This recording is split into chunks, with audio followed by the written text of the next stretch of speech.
Hello and welcome to today's panel discussion. My name is Stacy Biddle. I'm a career facilitator at Goodwill Columbus in the Workforce Development Department. And my name is Brandy. I'm also a career facilitator here at Goodwill Columbus in the Workforce Development Department. Okay, so again, welcome to our Facebook and our YouTube channels.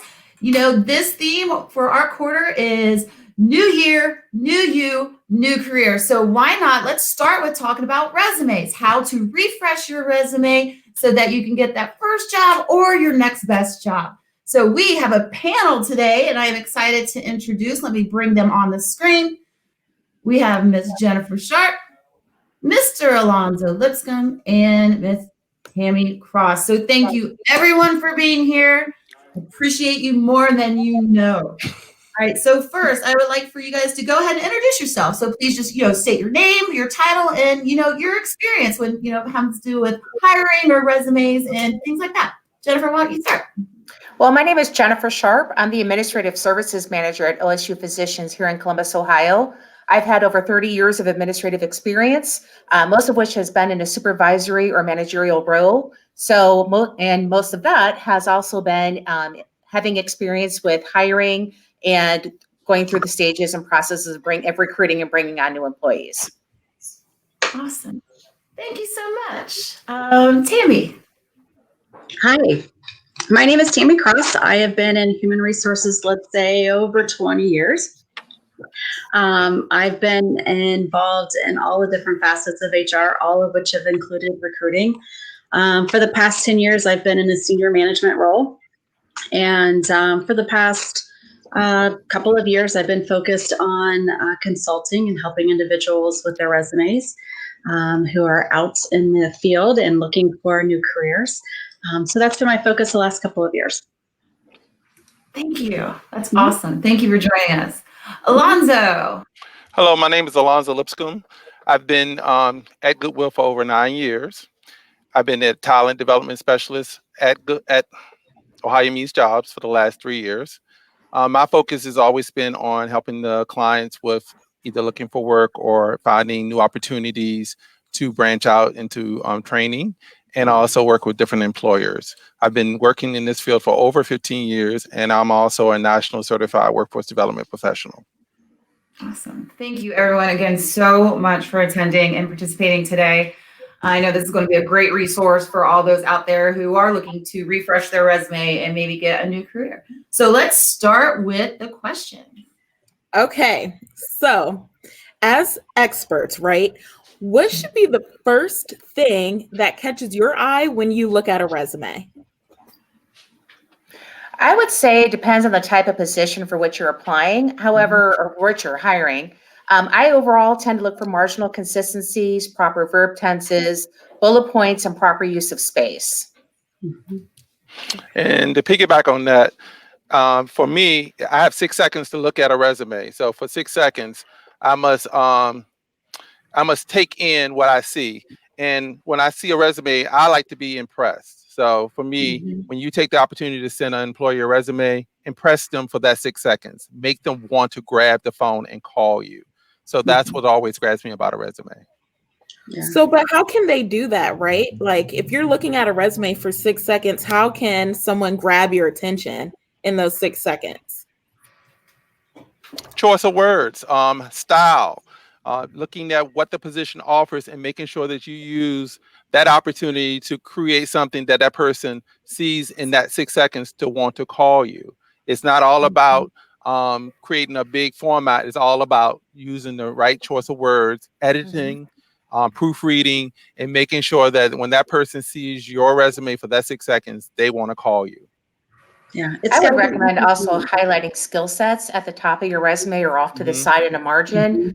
Like Alonzo said, typically you have 5-6 seconds to review a resume, especially when you're looking at multiples for a position. And I want to see those skill sets quickly highlighted rather than scanning the entire resume.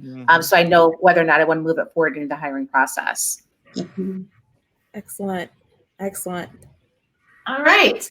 So what's your favorite resume type? Do you like the chronological style, the functional style, or is there another style that you like better? I'll answer that one. For me, I'm an advocate of the combination style because you never know what an employer is looking for in a lot of jobs. Even though they state one purpose for that particular position, they oftentimes include multiple tasks. So for me, a combinational resume brings to light a lot of different areas that you focus on, but that an employer can look and see and say to themselves, this person might offer benefits to all their departments, not just one. I agree. I like the functional summary at the top. Show me that the position for which you're applying, you actually have the skill sets that are outlined in the position description. But I also like the chronological towards the bottom. I want to see a consistent work experience. I want to make sure that the recruit has had a consistent work history, hasn't had too many marginal gaps in between positions. So I like a little combination of both as well. Okay. So with that being said, and I know we talked about this a little bit when discussing what catches your eye, but what are the most common mistakes that you see in your resumes that come across your desk? Unfortunately, the most common mistakes that I've seen in resumes, it always goes back to typos, grammatical errors, even at the professional level. And it's real easy to do. When you see your resume and you are working at it, you look at it so many times over and over and over again, it's real easy to just skip over and miss things. So you always, always, always want to have somebody else proofread your resume because it's just real easy. As many times as you looked at it, it's real easy to miss things. So it always so that even if you're doing spell check, there's still grammatic errors that spell check wouldn't pick up. So that's probably the most common. And I've seen that again at all levels. So definitely look for the typos. Some other things I would see, just mistakes. A lot of times it's dates, the dates are just messed up a little bit. And when you're looking for a certain number of years of experience, that's something that could be really important, or it's just a waste of time to try and go back and figure out, how much experience a person has. And again, when a recruiter is looking at comparing individuals, trying to decide who they want to bring in, you want to make sure that you're real clear in saying what kind of experience you have. So that's something else that I would say. I would certainly encourage anyone working on a resume to use a professional email address. I've seen some very, very interesting emails. Certainly some that have some flair where you can see the personality of the person, what their hobbies and interests are, but you want to make sure it's professional when you're using an email address on a resume. So if you have to create a new one, create a new one. That might be the best idea. So that's definitely one I would encourage. And lastly, copy and paste is definitely something I see a lot of times. If if you look at a resume and it's the same kind of position, I see a lot of the copy, paste, copy, paste, copy, paste. You got to be a little bit more creative and really show what kind of impact you've had at each of those positions. So those are the things that I see that's probably the biggest things that stand out to me. I would agree. Thank you for answering that. I would have never thought copy and paste would be one of them, but it makes sense. So I'm glad that we were able to get your input on that. Thank you. Okay. So what are some items that you feel should be included in a resume that are often not? Well, some of the things that I can say that I've seen in a resume, I've had interns, for instance, working for me, doing some recruiting and pulling resumes. And so I'm looking for individuals, for instance, that have a specific background in an industry, and they may see a company name and not know what industry that company's in. So a lot of times they might overlook somebody not knowing that they really truly have the background that we need. So I think it's always a good idea to, on a resume, along with including the employer name, just a brief description of what that employer does, what industry they're actually in. I think that that's definitely a big win. Not only that, but when employers do research or when they do searches with the key names, they'll put in the industry name a lot of times, and that could even pull your resume into a search. So that's a good way to get your resume in front of a recruiter. So I would definitely include, just a brief description of the employers that you've worked for. The other thing I would say, people tend to be really focused on the job duties and responsibilities. The recruiters, by title, you can generally guess what the job duties and responsibilities are of a position. What they want to know is what the impact is that you've made. So, what did you do there? I know what the job is. What impact did you make? Not only that, but measurables, numbers. Okay, you increased sales. How much did you increase sales? Or you recruited a number of people. Okay, how many on average did you recruit in what average number of days? Give some specifics. So I think that those things are really key. They want to see, what the success is. And I'll piggyback on that. And a lot of times resumes become very boring. So telling that story in that section where you're talking about an employee, tell us something that we would not get just from your job duties list. I've seen so many resumes lately that people just cut and paste their job duties and then remove a few words. We don't need that. I mean, when you're looking at a resume, you need to hear what that person actually did at that particular position. What impact did they make, like she said, but also tell me something that I wouldn't necessarily get from the employer. I can call the employer and ask them some questions, but what did you do to make an impact, like she said? But also let me know, what do you want to bring to the next table? So that particular job posting or that particular reference that you make, you said 10 people. Are you looking to recruit more people? Are you looking to get into a different area? What spectrum? Tell me something that I wouldn't know just from reading your resume. Right. Yeah. And that's sorry. I'm sorry. Go ahead. Go ahead, Jennifer. Okay. I would say that it goes back to the employer too. When you think about the size of an employer, when you talk about responsibility, it's scope of responsibility. Did you work for an employer that was kind of a mom and pop shop that was, 10 employees, or was it 1,000 employees? That could tell somebody a lot about the type of responsibilities that you had and the scope of responsibilities. Right.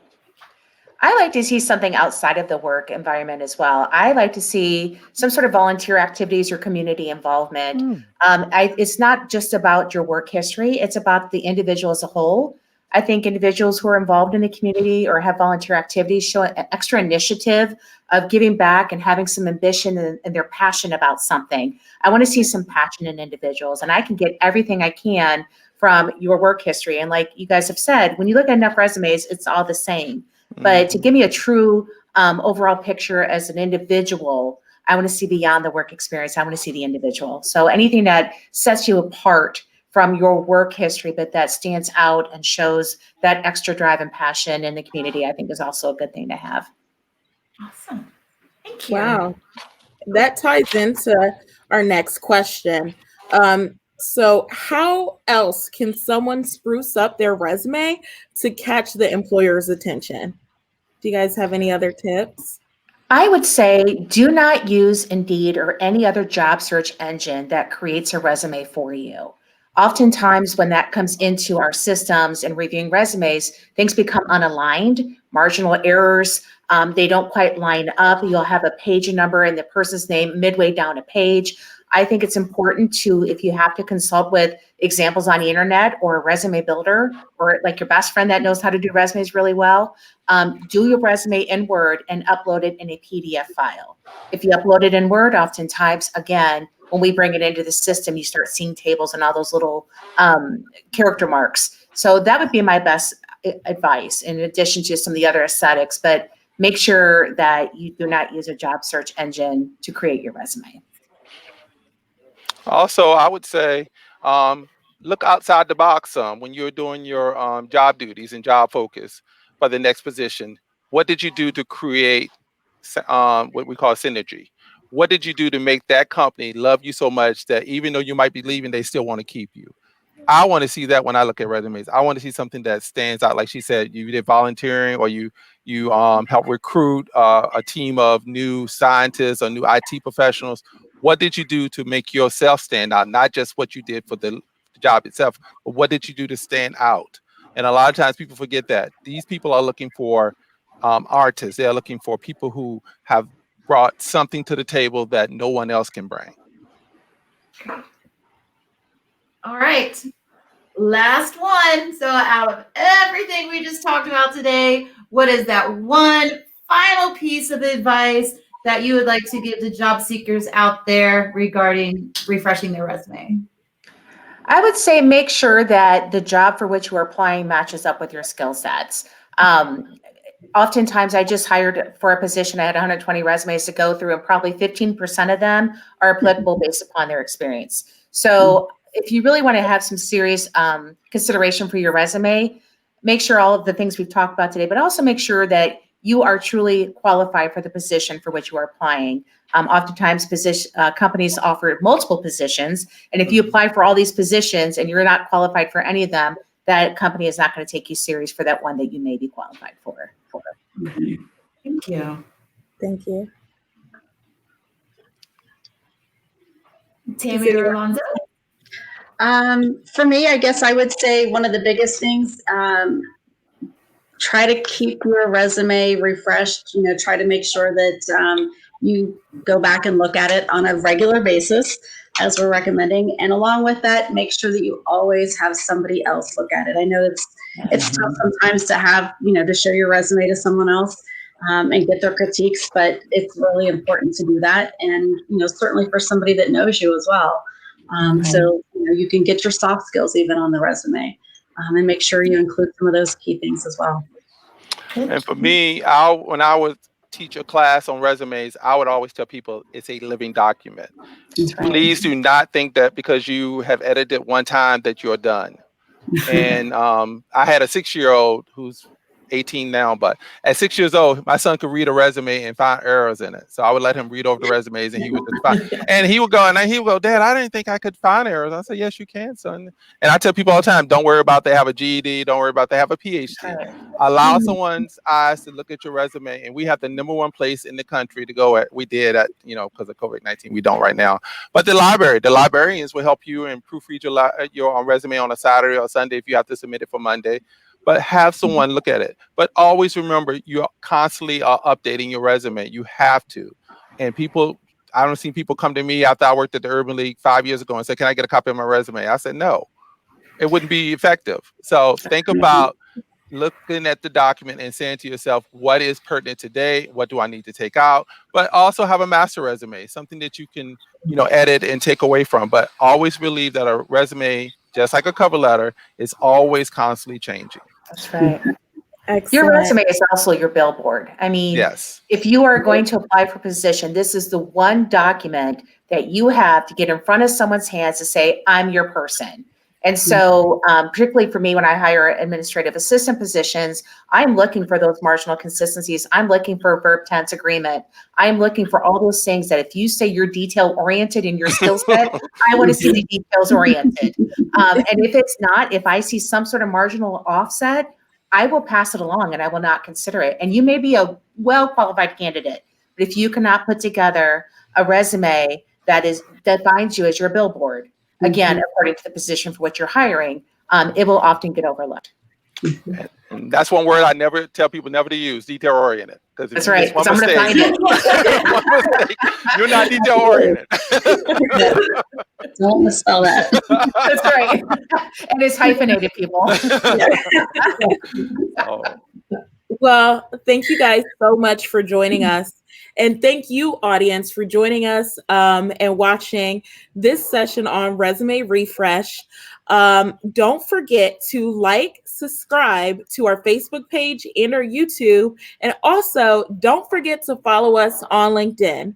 Thank you and have a wonderful day. Bye-bye. Thank you. Bye. Bye.